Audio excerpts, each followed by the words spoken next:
Pretende responder de imediato ou em conjunto? De imediato. Tem a palavra então, faz favor. Muito obrigado, Sr. Presidente. O Sr. Deputado Paulo Batista Santos diz que o PSD se associa às preocupações do PCP sobre esta matéria. A sério, Sr. Deputado? É mesmo verdade? Acredita mesmo naquilo que acabou de dizer? Quando o senhor e o seu partido inviabilizam a audição do Governo sobre esta matéria?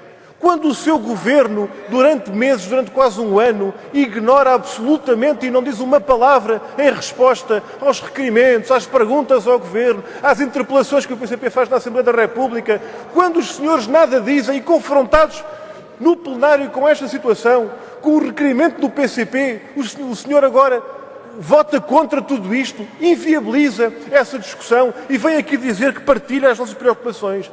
É muito difícil acreditar, Sr. Deputado. Aliás, quando o senhor diz que a Inspeção-Geral de Finanças está a averiguar o problema, é preciso que se esclareça o que é que andou o Governo a fazer de há mais de um ano a esta parte, de há quase um ano e meio, 2 anos em relação a esta matéria, quando nós alertávamos para a situação que estava a acontecer, quando alertávamos para a espiral de endividamento que estava em causa, e aquilo que o senhor leu no jornal, que saiu esta semana, nós andamos a denunciar há muitos meses, e aquilo que o senhor falou não se trata de perdas virtuais, são perdas potenciais que podem tornar-se reais e que estão em cima da mesa para este ano. 160 milhões de euros, só em relação à espiral de dívida por pagamentos trimestrais, tendo em conta que os bancos estão a pressionar as empresas para a denúncia dos contratos, fazendo desabar com estrondo o edifício de financiamento que está colocado para o setor empresarial do Estado. O senhor ignora esta realidade concreta que está a acontecer. É que aquilo que acontece neste momento,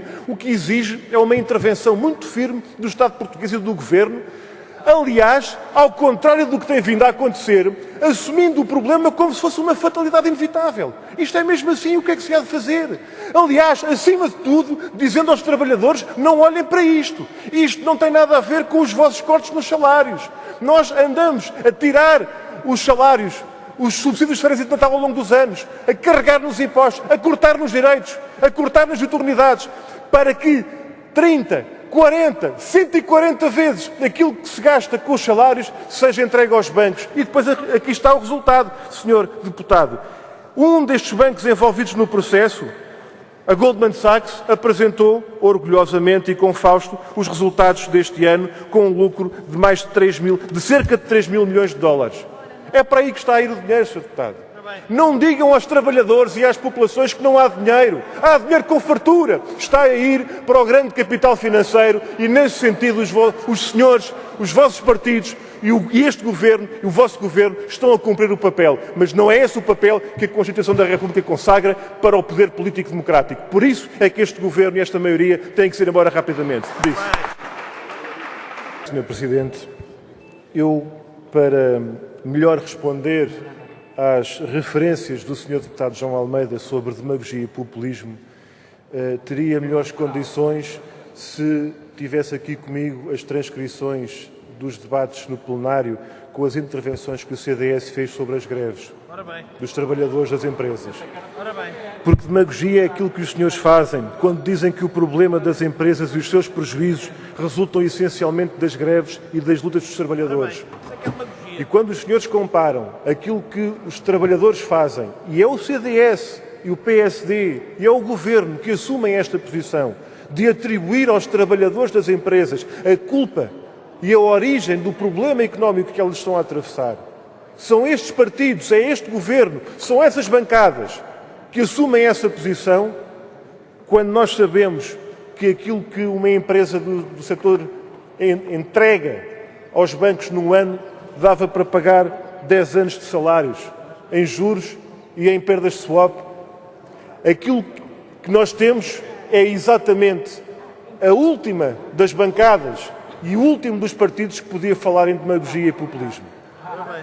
Demagogia é impor aos trabalhadores sacrifícios absolutamente brutais, desumanos, uma sobreexploração como nunca foi visto, em que as empresas têm salários dos trabalhadores numa quantidade inaudita, penhorados, pelas dificuldades económicas que atravessam e pelas suas famílias e dizer, como dizia ainda há pouco o Sr. Deputado do PSD, que isso serve para estancar a espiral de dívida e o caos financeiro. Não serve para nada disso, Srs. Deputados. Não serve. Serve para entregar esse dinheiro que é poupado, entre aspas, na carne e nos ossos dos trabalhadores e nas suas famílias, entregá-los à Morgan Stanley, à Goldman Sachs.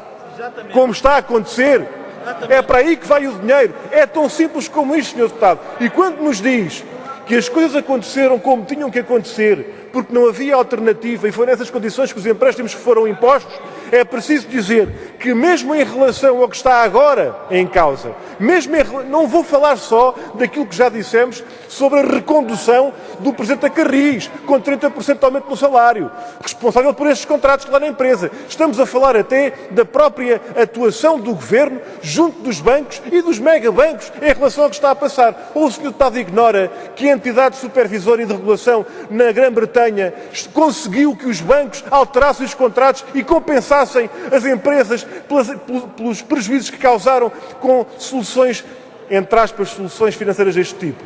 Aquilo que está a acontecer na Grã-Bretanha não pode acontecer no resto do mundo. Os bancos não podem alterar estes contratos e compensar as empresas pelo autêntico roubo, pela operação de transferência de milhares de milhões de euros que está a acontecer.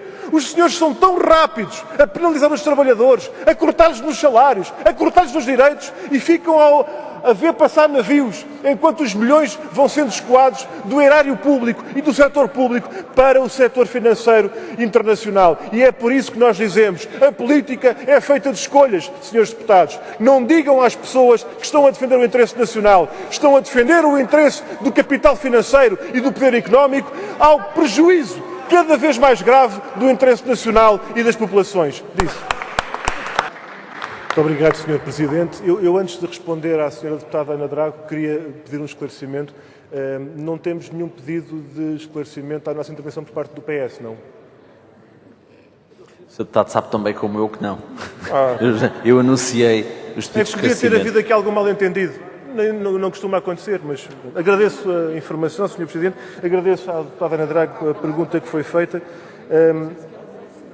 Nós temos vezes demais contactado e tomado contacto e conhecimento da situação dramática que está a acontecer com os utentes do transporte público, as populações que veem carreiras cortadas ao nível de ligação rodoviária, comboios que deixam de ser feitos, o aumento brutal dos preços no transporte público, o fim do passo 418 e sub-23 para os jovens.